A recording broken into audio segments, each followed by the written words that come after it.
Hello दोस्तों, नमस्कार। मैं प्रिंस और आप देख रहे हैं स्पीड एकेडमी। दोस्तों, आज आपने जो सेट लगाया है इंस्टीट्यूशन में आके, उसका मैं सॉल्यूशन देने वाला हूं हिंदी का।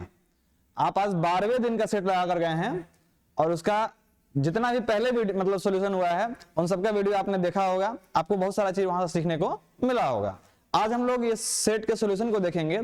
इसमें बहुत सारी जानकारी आपको दी जाएगी और साथ साथ अगले संडे को कौन सा क्लास होना है हिंदी का, ये भी मैं इस वीडियो में आपको बताने वाला हूं। चलिए वीडियो को शुरू करते हैं, पहुंचते हैं अपने पहले प्रश्न की ओर। पहला प्रश्न हमारा है, निरस शब्द किस संधि विच्छेद का चयन कीजिए। निरस शब्द का संधि विच्छेद कौन सा है? देखिए, हर सेट में एक या दो संधि विच्छेद आपसे पूछे जा रहे हैं, तो पूरे संधि विच्छेद के प्रश्नों को कैसे डील करना है इसके लिए हम संडे को क्लास रखे हैं। ठीक है, संडे वाले क्लास में हम संधि विच्छेद को खत्म करने वाले हैं। अभी देखते हैं निरस का संधि विच्छेद क्या होगा। निह जोड़ रस, निरस क्या होता है? निह जोड़ रस, ये विसर्ग संधि होता है। ठीक है, तो विसर्ग संधि कौन सा होता है, स्वर संधि कौन सा होता है, ये सारा कुछ हम आपको संडे को बताने वाले हैं। अभी इसका आंसर विसर्ग संधि होगा। केतु शब्द का समानार्थी किसका होता है? देखिए, केतु कहते हैं झंडा को, केतु को कहते हैं झंडा को, और झंडा जो है उसका और भी बहुत सारा ये होता है समानार्थी शब्द, जैसे पताका होता है, झंडा होता है, तो इसको याद रखेंगे आप, झंडा। बाकी कुछ लोगों को हमने देखा कि आचार्य लगाए हुए हैं, किरण लगाए हैं, दिशा लगाए हैं। ऐसा नहीं कीजिए आप लोग। जब आप ऑप्शन लगा रहे हैं तो थोड़ा सोचा कीजिए कि इसके आसपास कुछ दिख रहा है कि नहीं, और जब एकदम पता ना लगे, मतलब कुछ उसके बारे में आप जानते ही नहीं है, तो उस क्वेश्चन को स्किप करके आगे बढ़िए, क्योंकि वो आपको नेगेटिव मार्किंग देगा। समझ पा रहे हैं?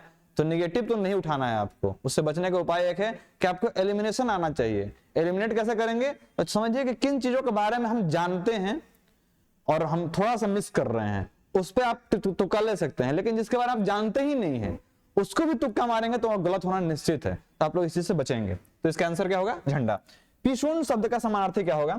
पिशून कहते हैं उसको, जैसे नीच कोई आदमी हो, नीच मतलब निम्न वर्ग, मतलब निम्न वर्ग इस तरह से, मतलब उसके बात का कोई वैल्यू ही ना हो, बिना मतलब के कुछ कुछ बोलते रहो, किसी के बारे में शिकायत करते रहता हो, जैसे चुगलखोर कहते हैं। उसके लिए एक शब्द हम कह सकते हैं अप्रोप्रिएट, चुगलखोर। यहाँ पे आपको ऑप्शन दिख रहा होगा, चुगलखोर, यह इसका आंसर हो जाएगा। किसका? पिशून का चुगलखोर हो जाएगा। समझ रहे हैं? नीच इसको कह सकते हैं, चुगलखोर कह सकते हैं, इस तरह का वर्ड इसके लिए दिया जा सकता है। आगे है, सही वर्तनी को चिन्हित कीजिए। क्या क्या है? परीक्षा, ऐसा कोई शब्द नहीं होता है। जागृत कोई शब्द नहीं होता है, इसके यहाँ पे जागृत कह सकते हैं। अद्वितीय, अद्वितीय भी गलती लिखा हुआ है। यहाँ पे ती में जो हरस्व इकार है वो दीर्घ इकार होगा।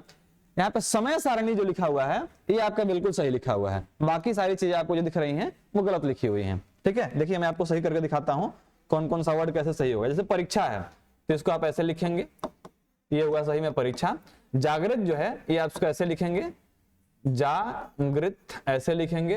अद्वितीय जो लिखेंगे इसको ऐसे लिखेंगे, अद्वितीय। ठीक है, इसमें समय सारणी बिल्कुल सही लिखा हुआ है, तो इसका आंसर हो जाएगा। कह रहा है कि सही वर्तनी वाले को चिन्हित कीजिए। इसमें देखिए, कौशल्या जो लिखा हुआ है, कौशल्या, युधिष्ठिर, कैकेयी, बद्रीनाथ, इसमें आपको युधिष्ठिर बिल्कुल सही लिखा हुआ है। युधिष्ठिर आपका बिल्कुल सही लिखा हुआ है। बाकी कौशल्या देखिए ऐसे लिखेंगे, ऐसे लिखेंगे कौशल्या। कैकेयी ऐसे नहीं लिखेंगे, इसमें कैकेयी होता है। ठीक है, आप लोग रामायण में पढ़े होंगे, रामचरितमानस जो होता है तुलसीदास वाला, उसमें इन शब्दों का बहुत सारा वर्णन आया है। उसमें कैकेयी ऐसे लिखा गया है। और बद्रीनाथ ऐसे नहीं लिखेंगे, ये हो जाता है बद्रीनाथ। ठीक है, बद्रीनाथ ऐसे लिखेंगे, ये बद्रीनाथ नहीं होगा। सही कौन सा हुआ? युधिष्ठिर। बढ़ते हैं आगे। जिनको समझ में ना आए कोई भी प्रश्न, वो क्लास खत्म होने के बाद जरूर पूछ के जाया करें, क्योंकि आगे दिन भी आप वही गलती करेंगे, ये बिल्कुल बर्दाश्त से बाहर है। अगला प्रश्न आपके सामने है, लोकोक्तियों का सही अर्थ चुनिए। लोकोक्ति किसको कहते हैं? जो आम बोलचाल की भाषा में हम लोग अक्सर बोलते रहते हैं। जाना तो पैसा लेकर 9 2 11 हो जाए, तो ये 9 2 11 हो जाना, ये इसी तरह के हम लोग मुहावरा कह लेते हैं, और जो आम बोलचाल की भाषा में कहते हैं इसको लोकोक्ति भी कह लेते हैं। यहाँ पे लोकोक्ति आपके सामने है, कौआ चला हंस के चाल। कौआ चला हंस के चाल, इसका मतलब क्या होता है? इसका मतलब होता है कि आप उस लायक हैं नहीं, लेकिन फिर भी आप किसी मतलब काम के लायक बनने की कोशिश कर रहे हैं। इसी चीज के लिए हम लोग एक सेंटेंस लाते हैं, एक लोकोक्ति लाते हैं, कौआ चला हंस की चाल। समझ रहे? जैसे कोई चपरासी हो किसी ऑफिस में और वो अपने आप को बड़ा बाबू समझता है, तो हम उसको देख कह सकते हैं कि कौआ हंस की चाल चल रहा है। समझ रहे हैं? यानी अंधानुकरण करना। इसके लिए एक वर्ड क्या आएगा? अंधा अनुकरण करना, मतलब बिना मतलब के बड़े लोगों का अनुकरण करना। जैसे डीएन साहब का जो चपरासी होता है ना, वो डीएन साहब का एकदम कॉपी करता है। वो आज ब्लू कलर का शर्ट पहन के आएगा तो चपरासी वो ब्लू ऐसे पहन के आएगा, मतलब वो अपने आप को फील कराता है कि हम भी डीएम में है, ये हैं। इसको कहते हैं अंधा अनुकरण करना, ठीक है। तो उसके लिए वर्ड आ जाएगा अंधा अनुकरण करना। किसके लिए? कौवा चला हंस की चाल। अगला लोकोक्ति है का बरखा जब कृषि सुखाने।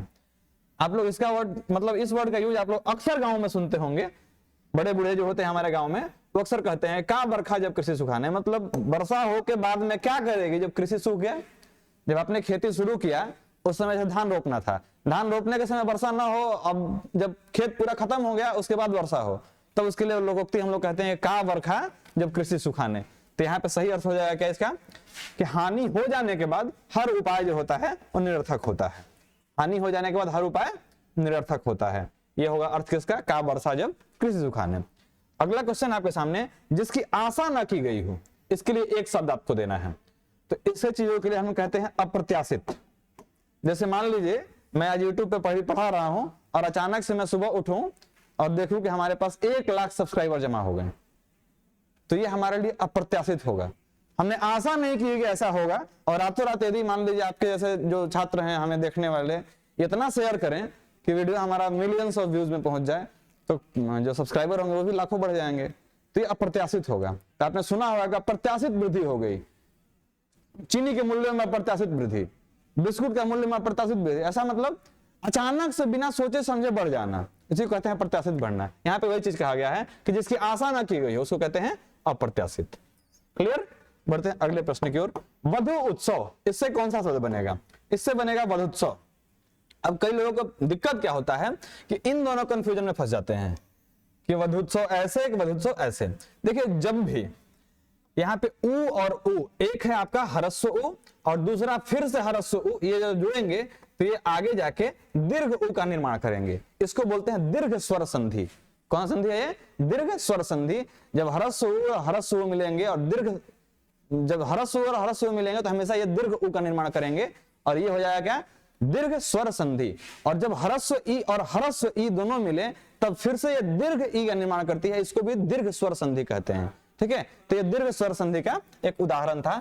इसका आंसर क्या हो जाएगा? इसका भी आंसर हो जाएगा वधुत्सव। और कैसे वधुत्सव? ऑप्शन बी वाला वधुत्सव हो जाएगा।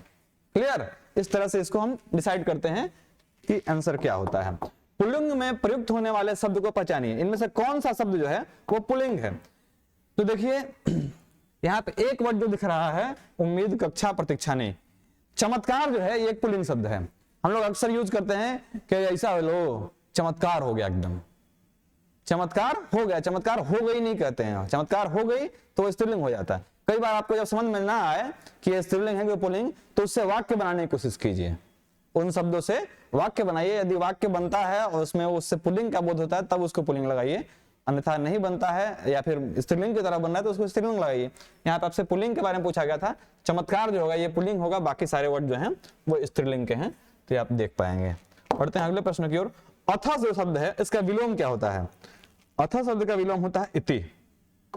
ठीक है, दम में दम आना, शांति मिलना, ये एकदम आसान था। पानी पानी हो जाना, ओह सब आसानी दिया आपको। फिर भी आप यदि गलत कर रहे हैं, पूरे 40 मार्क्स से ग्रैब नहीं कर पा रहे हैं, मतलब आपको कहीं ना कहीं प्रॉब्लम है। समझ रहे हैं? हमने कल आपको एक टास्क दिया था अनेकार्थी शब्द याद करने के लिए, और आज मैं पूछ नहीं पाया और पूछूंगा, मतलब क्यों नहीं पूछ पाया, क्योंकि बहुत सारे लोगों से मैंने पूछा तो सबका जो मुंडी था ना वो इस तरह से निराशाजनक झुका के हमें लग गया कि आप लोग याद नहीं किए हैं। तो ये आपके साथ प्रॉब्लम है भाई, आपको याद करना ही पड़ेगा, क्योंकि आपके सामने टाइम नहीं है। 16 से आपका एग्जाम शुरू हो जाएगा, 16 जनवरी से, तो उसके पहले आपको सारी चीजों को याद करना ही पड़ेगा। ठीक है, तो जो मैं होमवर्क दे रहा हूं उसको प्लीज आप लोग याद करें। पानी पानी होना, इसका अर्थ हो जाता है क्या? लज्जित होना। ठीक है, लज्जित होना, पानी पानी होना का अर्थ होता है जैसे आपके यहाँ बारात आया हो, खाना खत्म हो जाए, तब वहां पे आप एकदम पानी पानी हो जाएंगे। ठीक है, आप लज्जित हो जाएंगे कि जा बारात तो आया है, घरे खाने नहीं है। ठीक है, तो उस स्थान पर आप इसका यूज कर सकते हैं। अगला है शीला 5वीं कक्षा में पढ़ती है, वाक्य में विशेष्य पद कौन सा है? देखिए शीला पढ़ती तो है, ठीक है, लेकिन किस कक्षा में? तो 5वीं कक्षा में। तो यहाँ कक्षा जो वर्ड आएगा यही इसका विशेष्य पद हो जाएगा। क्लियर? कौन सा वाक्य अशुद्ध है? इसमें कौन सा वाक्य अशुद्ध है ये बताना है। चलिए वाक्यों को पढ़ते हैं। पढ़ने से आपको आइडिया बहुत कुछ लगता है, मैं ये जानता हूं। तो चलिए वर्ड को पढ़ते हैं। पहला वर्ड कहता है वे अपना अपना सामान ले गए। ये बिल्कुल बढ़िया लग रहा है। आप भी भोजन कर लीजिए, ये भी बढ़िया लग रहा है। क्या तुमने अपना फोन ले लिया? ये भी बढ़िया लग रहा है। हम आज ही हमारा सामान ले जाएंगे, धरा गया।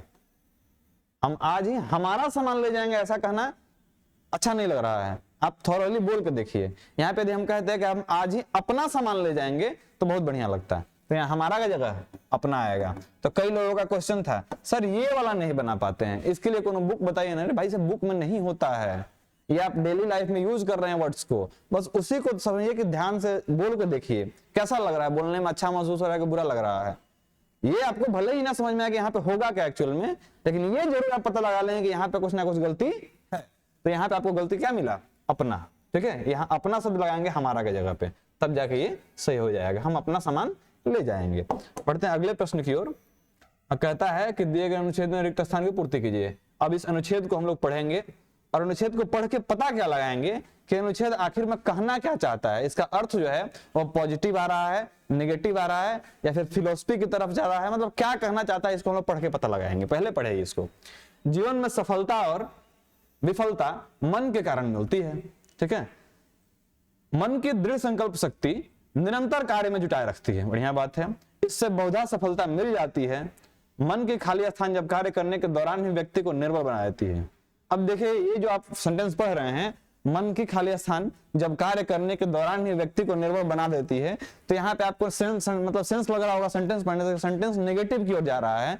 यानी यहाँ पे जो भी वर्ड आएगा वो नेगेटिव सेंस दे रहा होगा, क्योंकि उसी की कमी के कारण जब कार्य करने के दौरान ही व्यक्ति का मन जो होता है वो निर्बल हो जाता है। तो यहाँ पे नेगेटिव वर्ड आएगा। आगे पढ़ते हैं। उसमें निराशा का संचार कर देती है तो खाली स्थान में असफलता ही हाथ लगती है। फिर से यहाँ पे नेगेटिव वर्ड आएगा, क्योंकि नेगेटिव सेंटेंस जा रहा है। जब कभी भी कार्य करते हुए व्यक्ति का तन खाली स्थान हो जाता है, बुद्धि भी हार मान जाती है, मतलब यहाँ भी नेगेटिव वर्ड आएगा। ठीक है, देख रहे हैं ना फ्लो इस सेंटेंस का, कि यहाँ भी खत्म हो गया, फिर बुद्धि भी हार मान गई, तो ये सब नेगेटिव की ओर जा रहे हैं। तब मन की खाली स्थान शक्ति तन में अपार ताकत देती है। देखिए अब यहां से पॉजिटिव की तरफ बढ़ना शुरू होगा। तब मन की खाली स्थान शक्ति तन में अपार ताकत जगा देती है। ये पॉजिटिव सेंस दे रहा है वर्ड। बुद्धि को भी प्रखर बना देती है और कार्य क्षेत्र में खाली स्थान प्राप्त हो जाता है। तो यहाँ पे पक्का आएगा पॉजिटिव वर्ड कोई। अब हम लोग भरना शुरू करते हैं एक एक करके। देखिए पहला जो खाली स्थान था वहां पे क्या भराएगा? इससे बहुधा सफलता मिल जाती है। मन की खाली स्थान कार्य करने के दौरान व्यक्ति को निर्बल बनाती है। मन की दुर्बलता, मन यदि दुर्बल रहेगा तो आप कार्य बढ़िया से नहीं कर पाएंगे। ठीक है, तो मन की दुर्बलता शब्द वहां पे भरा जाएगा। अगला हमारे पास परिणाम। तो देखते हैं यहाँ पे और एप्रोप्रिएट वर्ड कौन सा आ सकता है। सेंटेंस को पहले पढ़िएगा बढ़िया से, क्योंकि आपके सामने ऑफलाइन पेपर है, आप आराम से पढ़ पा रहे होंगे। और जब ऑनलाइन देंगे एग्जाम में तो आपको यही वाला प्रॉब्लम आ रहा है जो अभी हमको आ रहा है, क्योंकि ये गद्यांश कहीं और लिखा होगा, ऑप्शन कहीं और से आपको खोज के डालना होगा। ठीक है, तो आपके सामने से बगल में गद्यांश होता है, बगल में ऑप्शन होता है, तो इसे देख के आपको बनाना होता है। बढ़िया कैचिंग भी कर लेते हैं हम। तो कह रहा है कि मन की दुर्बलता, यहाँ पे शब्द क्या भरेंगे, लिखते जाते हैं हम। मन की दुर्बलता जब कार्य करने के दौरान ही व्यक्ति को निर्बल बना देती है, उसमें निराशा का संचार कर देती है, तो परिणाम में, किसमें? परिणाम में असफलता ही हाथ लगती है। जब कभी भी कार्य करते हुए व्यक्ति का तन, आगे बढ़ते हैं देखते हैं क्या कह रहा है। जब व्यक्ति का तन शिथिल पड़ जाता है, शिथिल मतलब एकदम रुक जाता है। ठीक है, जब व्यक्ति का तन, यहां पर भरेंगे शिथिल हो जाता है। यहां का भरेंगे व्यक्ति का तन शिथिल हो जाता है, बुद्धि भी हार मान जाती है, तब मन की, आगे देखते हैं ऑप्शन क्या है, तब मन का संकल्प यहां पे आएगा, क्योंकि अब यहां से पॉजिटिव सेंस मिलने लगा था। मन का संकल्प जो है वो हमें विजय प्रदान करता है। ठीक है, तो इसमें संकल्प और अगले में विजय भरा जाएगा। ठीक है, पढ़ के मैं एक बार दिखा देता हूं। तब बुद्धि, तब मन का संकल्प शक्ति, मन की संकल्प शक्ति तन में अपार ताकत जगा देती है और बुद्धि को भी प्रखर बनाती है, तब कार्य क्षेत्र में विजय प्राप्त हो जाता है। यहाँ पे शब्द आ जाएगा विजय, लिख के देखिए, यहाँ पे आ जाएगा विजय प्राप्त होता है। ठीक है, तो इस तरह से आप जब भी गद्यांश को बनाएं तो सबसे पहले इसको थॉरली पढ़िए, पढ़ने के बाद उससे आइडिया लगाइए कि जो भी गद्यांश है ये सेंस किस तरह का दे रहा है, और उस सेंस से आपको पता में आ जाएगा कि इसमें नेगेटिव वर्ड्स का यूज होना है कि पॉजिटिव वर्ड्स का यूज होना है। फिर एक एक वर्ड को बैठा के देखिए कि अब इसको पढ़ने में मजा आ रहा है कि नहीं, तब क्लियर इसका आंसर दे पाएंगे। तो हमें उम्मीद है कि आज का सेशन आपको बहुत ही ज्यादा अच्छा लगा होगा, और इसमें हमने पूरे 20 प्रश्नों को कवर कर लिया है। मिलते हैं अगली वीडियो में, जो जीके की वीडियो होगी उसके बाद में रीजनिंग का वीडियो दूंगा। जय हिंद।